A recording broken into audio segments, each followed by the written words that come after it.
ערוץ 10, ערוץ הכלכלה של ישראל, תודה שהצטרפתם אלינו. ארתור לאפר הוא אחד הכלכלנים המפורסמים בעולם. הוא היה יועץ של הנשיא רונלד רייגן, הוא היה היועץ של ראש ממשלת בריטניה מרגרט תאצ'ר, וגם האמת שהוא מייעץ לא מעט לנשיא של ארצות הברית כיום, דונלד טראמפ. לאחרונה הוא לאפר הוציא ספר חדש שנקרא שגשוג באמצעות צמיחה, ובספר הזה הוא בעצם מפרט את העקרונות החשובים לכלכלה העולמית, לכל מדינה שרוצה בעצם להתקדם ולצמוח, ובמיוחד במקרה של בריטניה, זה הפוקוס שלו כרגע. הוא כתב בעצם ספר יחד עם אנשי עסקים ופוליטיקאים בריטים במטרה לאושש את הצמיחה הכלכלית בבריטניה ולהחזיר את המדינה הזו להיות גדולה, להיות משגשגת. זה המטרה שלו, ואני קיימתי איתו ראיון שבו ניסיתי להבין מה הם באמת אותם עקרונות עבור צמיחה ושגשוג, ומה אנחנו יכולים ללמוד כאן בישראל ממה שהוא כתב בספר הזה. הנה הראיון. Dr. Arthur Lafer, great to talk to you again here on Channel 10, Israel's economic channel. Thank you, Nikola. It's a pleasure being there. Wish I were in Israel with you right now. Yeah, well, you are always very welcome. So we are conducting this interview in light of your new book, Prosperity Through Growth. So let's start with the generic question, I would say. What drove you to write this book, and what's the main idea you are trying to get across? I guess what motivated me to do this is the same thing that motivates a doctor when he sees a sick patient. And how do you cure the patient? And Britain is very, very sick. They have gone from one of the most preeminent, the birthplace of free market democratic economic capitalism. Scotland, Greyfriars Churchyard, the whole thing of the Industrial Revolution. You know, there's one fact which is very interesting, which says it all, really, as to why we did this. Every 7 days, on average, every 7 days, there is a country in this world that celebrates its independence from Britain. Now think about that for a second. Every 7 days, there's a country that celebrates its independence from Britain. That says two things to you. Number one, it tells you how great Britain once was. And number two, it tells you how awful Britain now is. And those two things are the one things that excite a doctor. And as I'm a doctor, I'm a money doctor. And I look at Britain and I see no place on earth that needs a healthy prescription and a prognosis and a diagnosis and a cure and a solution is Britain. And looking at that, I'm just terribly excited. It's like when I was down in Chile in the 70s, when I saw what had happened after Eduardo Frei and all the collapse of Chile, or what can you look at Cuba, same thing. You know, here you see a person dying of a disease, and as a doctor, the first thing you want to do is provide them with a cure. And that's what that book is. It is a prognosis and a provision of a cure for a country that needs a cure more than you can imagine. Yeah, well, definitely. I hope that answers your question. Yeah, quite. So let's talk about what you and the other co-authors, they are all British, right? The other co-authors of this book, they are all British businessmen, politicians. So in the book, you basically identity what you call the 5 grand kingdoms of macroeconomics: taxation, government spending, monetary policy, regulation, and free trade. To what extent are these simply the classic pillars of liberal economics, and what is new or distinctive in your treatment of them? Well, the patient is what's really new. In fact, economics is, the Laffer curve has been around for thousands of years, all of this, but it's how you apply good economics to a situation. And, you know, I'm not a guy who likes talking about stuff, as you know, Nikolai. I like getting things done. I like sitting on the battle lines and putting it into action, not like my colleagues who want to diagnose, and then never do anything.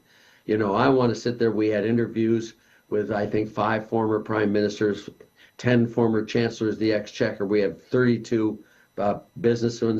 That was the 3rd section of the book. The first section was my section of the 5 pillars. Then there was one I wrote the first draft of which was about America, and then they Briticized it, they put it all in there. And, that was a plan of how to actually do it.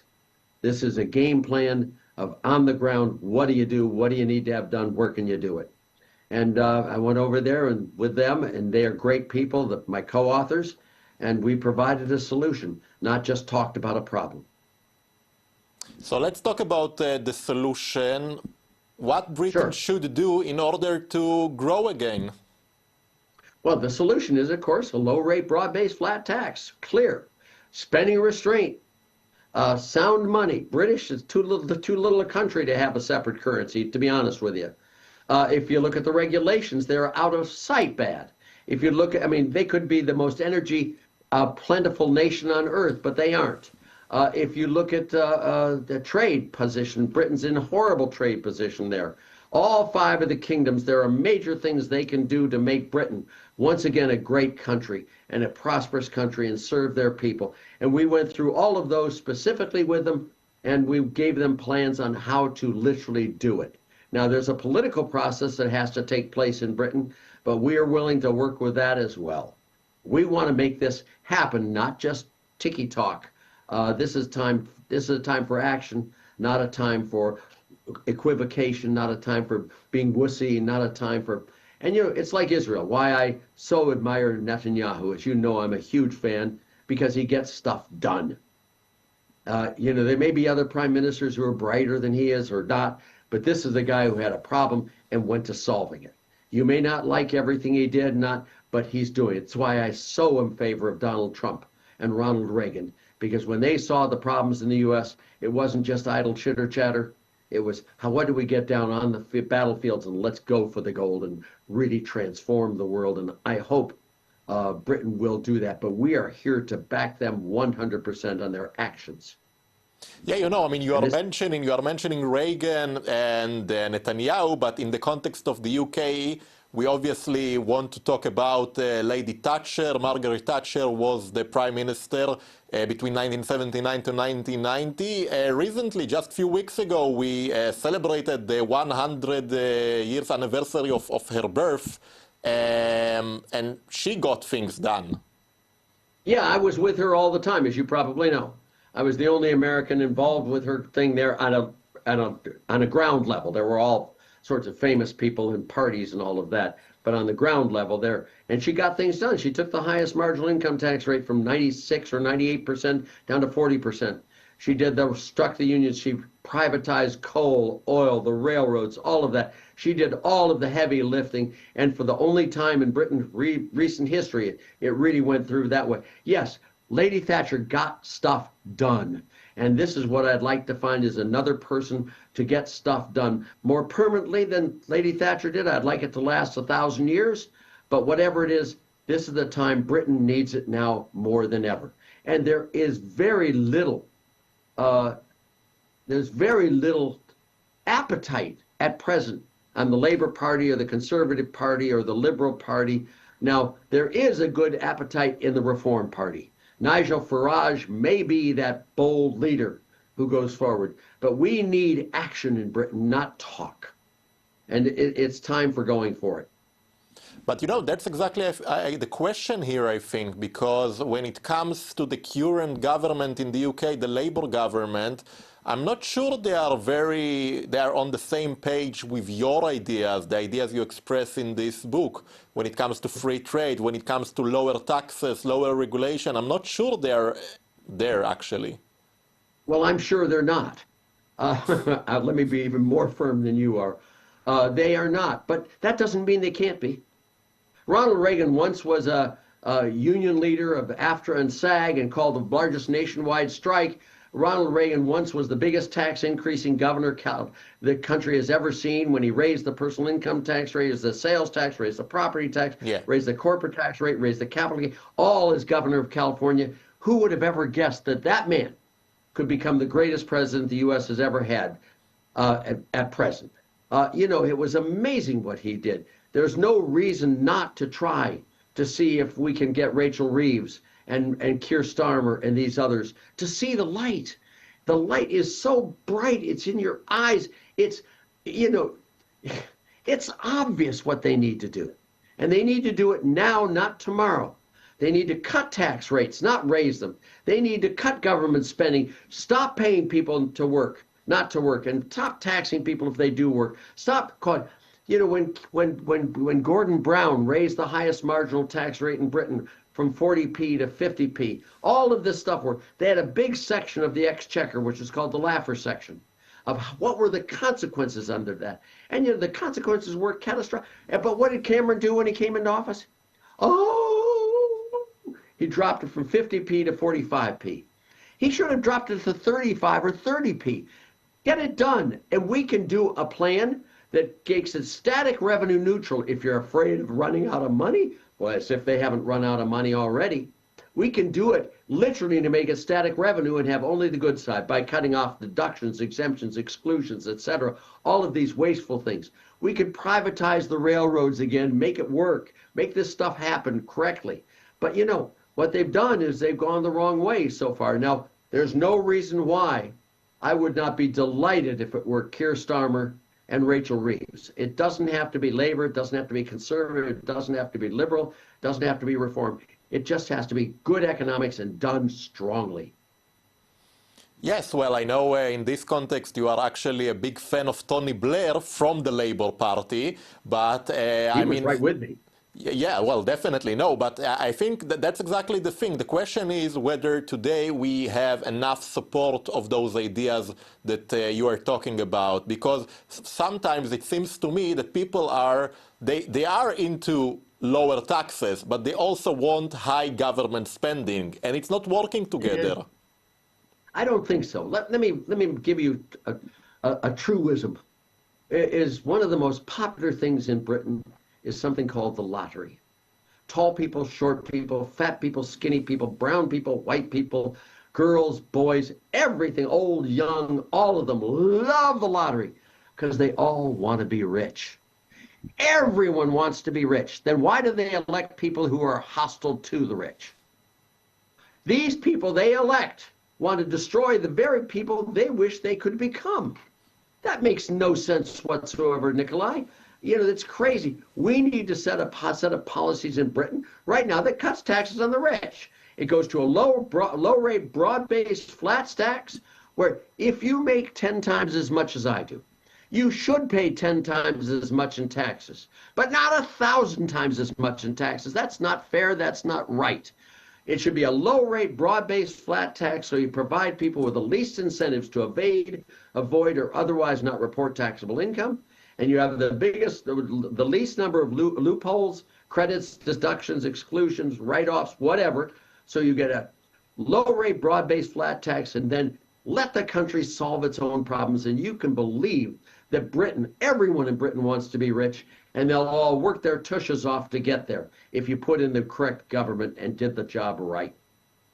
Mm-hmm. Well, we'll come to taxes later. Now I want to talk to you about free trade. You know, the last time we spoke back in May, you mentioned that in your view, Donald Trump was aiming to secure trade agreements that would allow for freer trade between countries, and that he was committed, fully committed to free trade capitalism. But since we spoke last time in May, President Trump has indeed signed several trade agreements with countries around the world.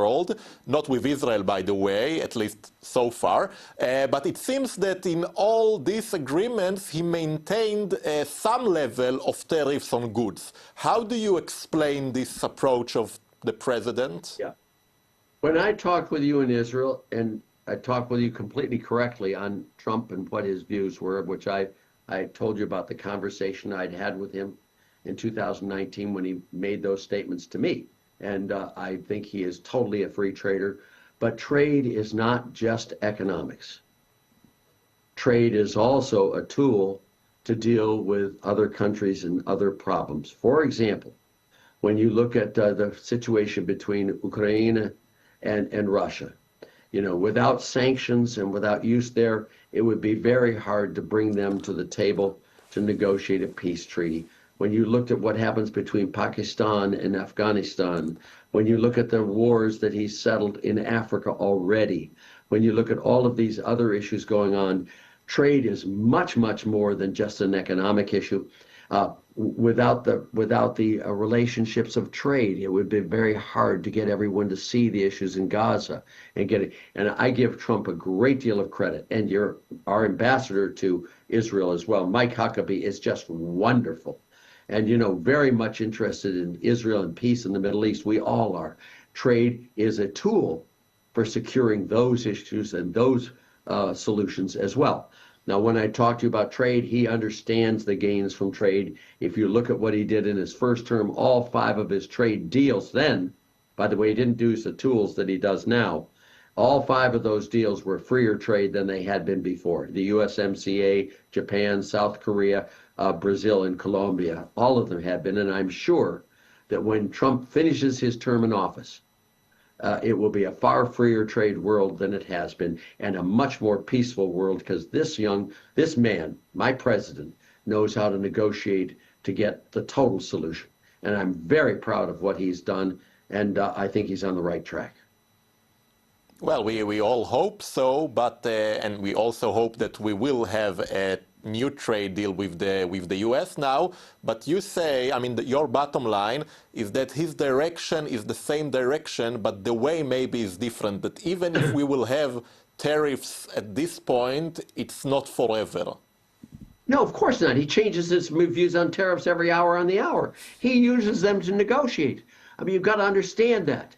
He's a negotiator, and he has many objectives, much broader and much deeper than my objectives of a good economy. I mean, I'm an economist, and that's what I am. I'm not a political thing. I'm not a peacemaker. But Donald Trump is all the others. And he's using trade as a tool, as a negotiating tool, to get the solutions to other problems besides just economics. And I could not support him more than I do. I can think of no one in the world today that I would prefer to see as my president than Donald Trump. And that includes me. He knows how to do this stuff much better than anyone I've ever seen. And I'm just think it's wonderful the way he uses all of his tools. Now, as an economist, we all know that free trade is the best for the economy, and so does he. But he also knows he can use those tools to negotiate peace deals, to negotiate other things. I mean, look what's happening in Nigeria today. I mean, here he is looking at these types of solutions. How does he solve these bigger problems? And he knows how to do it. To me, I'm not a good negotiator. As you know, I told you back then in Israel, I'm a wuss. Whenever I sit there and look at, oh my God, no, and I start crying, I roll up in a fetal position, I wet myself, I climb under my bed. Donald Trump does not do that. Nor does Netanyahu do that, by the way. They take the problem on, face on, and take responsibility for it. The reason I've never taken a government job, ever, is because I don't want to be held responsible for actual policies. I like being an advisor, not being someone who bears responsibility. And do I blame people that I give advice to for not doing what I tell them? No. My job is to give them all the information I have available, and they are the ones who have been selected to make the good decisions based upon all the information, not just on the advice from Arthur Lafer. Mm-hmm. Let's talk now about AI. One of the tensions you highlight is in your book is that we are in the age of autocracy and AI. Could you unpack how does AI change the rules of growth and policy compared to previous technological revolutions? But what AI has done is made so many things that are out of textbooks and out of databases and encyclopedias available instantaneously, and to be able to manipulate those data and get really good results. It's like having me in everyone's living room every day. That's a joke, by the way. There are a lot of AIs better than I am. And it means that how does a professor give a test? Does he not allow them to have their telephone in the room there, their little tablet or whatever it is? Of course not. It just changes. It's a technological improvement that allows the world to advance enormously. The same thing with cryptocurrencies. It allows you to get rid of all sorts of transactions costs and become a far more efficient, productive world. And all the good economics that we've learned from 1,000 years of great free market economics is even more applicable today than it ever has been. This is the time to take advantage of all the technologies and all of the information we have to create a much more prosperous world for everyone and give people the opportunity to become what they would like to be. Mm-hmm. Well, but I mean, you know, there is this question. I mean, some people are worried that if AI allows rapid productivity gains, but also, it also raises risk like job disruption, inequality, the winner takes it all markets, and such things. How does your growth model address those risks, those concerns? You know, the question is, these concerns have historically been used very much against growth. And what they've done by what they do is they tax people who work and pay people who don't work. And then they wonder why a lot of people aren't working. You know, to be very honest with you, AI is nothing but a tool to create the prosperity, to allow the system to create success. And the dream here in the world is not to pull the rich down. The dream is to raise the bottom up, the poor up, and to give the poor an opportunity. And I see nothing better than today's AI on being able to solve some of the problems if we have a low-rate, broad-based flat tax, spending restraint, sound money, minimal regulations, and free trade, and then let AI go, and you will see that it will create the very prosperity, especially among the disadvantaged, that we've ever dreamed of. It's not something that rich will exploit against the poor. It's something that will allow the poor to become rich. Well, let's say amen to this. To that, I'd like to ask you, you mentioned this idea of flat tax. And you know, this is quite interesting because recently we had a debate here in our channel about the idea of flat tax. And one of the main points about flat tax is that actually, if you look at countries who actually have flat tax, they are not, let's say, the advanced economies of the world. For example, you have it in Bulgaria and in some other countries, maybe in Eastern Europe, but you don't have it in Western Europe. You don't have it even in many countries, states in the US. So do you really think this idea will, at some point, will become mainstream? Well, let me just say, what you're trying to do is anecdotes as solid evidence. You know, what we've looked at, there are nine states in the United States today that have no income tax. They are the nine best performing states. We have 11 states that have adopted an income tax since 1960. They are the worst performing states. You know, when you look at countries like what happened when Margaret Thatcher dropped the highest tax rate and moved towards a flat tax, the economy prospered enormously. What happened when Gordon Brown raised the highest marginal income tax rate? All of the evidence there, you've got to look at it all, not just a few anecdotes. And the anecdotes you do are maybe true, but they are reflected by so many other things that are off base. The truth is, when you look at the broad base of all data, the data are very, very clear that high marginal income tax rates stop growth, low marginal tax rates encourage growth all the way across the board. And that's true in Israel as well as in the US, as well as in all the European countries. You know, I presented that evidence in my opening section there, which was about 8,000 words of why I believe in supply side economics. And I gave just a few actual real database things as to why I am convinced that supply side economics works. High tax rates discourage production. It ain't rocket surgery. You know, when you tax something, you get less of it. If you tax work, output, and employment, you're going to get less work, output, employment. We tax speeders on the freeway to get them to stop speeding. We tax smokers to get them to stop smoking. Why then do we tax people who earn income? Why then do we tax people who employ other people? Why then do we tax companies that make great products at low cost and make lots of profits? The answer is we don't tax them to get them to stop earning income or to stop employing other people or to stop making great products at low cost. We don't do it for that reason. We do it to raise revenues. But don't you for a moment think that the same consequences don't happen to income taxes, employment taxes, and profits taxes as happen to speeding taxes and cigarette taxes. They do. And frankly, if you look at it just from the standpoint of common sense, lower tax rates, broader tax bases will contribute enormously to prosperity. Well, yes, as you always say, and I think this is also a name of one of your books, taxes have consequences. Really do. They do. And if you know, and all I say is if you want to have equal income, if you want income inequality eliminated, if you want income equality for everything, the only way you can achieve income equality for everyone is at zero income. If everyone's desperately poor, we're all equally poor. One guy makes money, whoop, income inequality increased. You know, what you want to do is not have income equality. What you want to do is raise the incomes of the poor.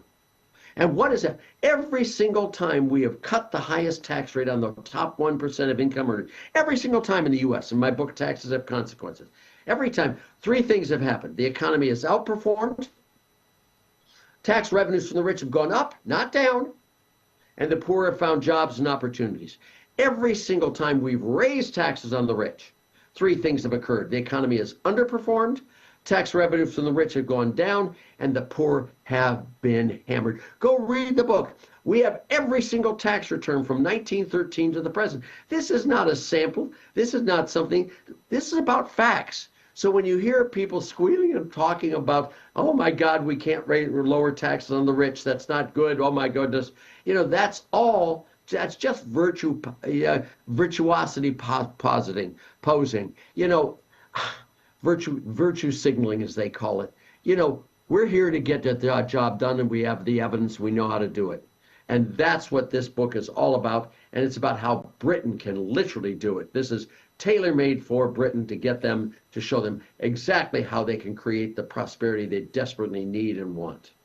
But I mean, I agree with every word you say, but in the context of Israel, I mean, probably we also need to have something like that, because, the Israeli tax system is known for being one of the most progressive tax systems.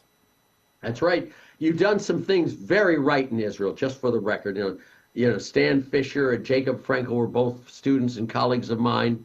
You've had some great ones historically, and, you've done a lot of good things. You never succumbed to the Great Recession. You never let that happen, although Stan Fisher wanted it to happen, but you did not do that spending there. You've done it. But there's lots of things that can be improved in Israel, and your tax system is one of them. You need to go to a low-rate, broad-based, flat tax and let taxes be there. Now, your excise taxes on products, for example, your automobile tax. You don't produce any cars in Israel, and you don't have any tariffs on cars. But you do have a car excise tax, which is over 100% of the value.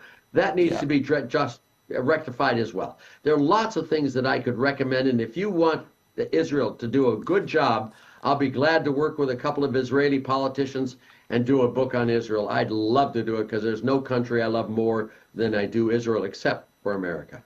Well, sounds brilliant to me. Just final question, Dr. Lafer, do you afraid of the U.S. public debt? No. I know of one way of getting rid of it: economic growth. If you look at the public debt, I'm afraid of what they've used that debt for. It's been to pay people not to work, while they tax people who do work, and then we get this big debt. But we did a lot of debt financing with Ronald Reagan. But we used the monies to cut taxes, to increase defense spending, to deregulate the economy, to do all that. And then we prayed it would work. We borrowed low and lent at high returns, like any banker, like any good hedge fund, like any good investment club would do. And we did, and it worked with us. We raised debt a lot under Reagan, and we created a huge political economy of growth. Now, Bill Clinton, when he came into office, did just the right thing. We then achieved our prosperity, and what he did was he cut government spending dramatically, cut taxes dramatically. We paid off a lot of the debt. We ran budget surpluses, and that was great. The combination of Reagan, Bill Clinton was the perfect 1-2 punch. When you're poor and you have great opportunities, you borrow money and you invest and grow. And once you're rich, you then pay that debt off, and that's a perfect combination. I voted for both Reagan and for Clinton. I was Jerry Brown's economist when he ran for president, liberal Democrat, but he loved tax cuts, and so do I. He loved spending restraint, and so do I. He loved sound money, and so do I. And he loved deregulation, and so do I. And he loved free trade, and so do I. And so does Donald Trump. And I think we're going to see an amazing turnaround in this world, led by Donald Trump. I can think of no one, I can't imagine of anyone leading this world to truth, beauty, and the American way better than Donald Trump will do.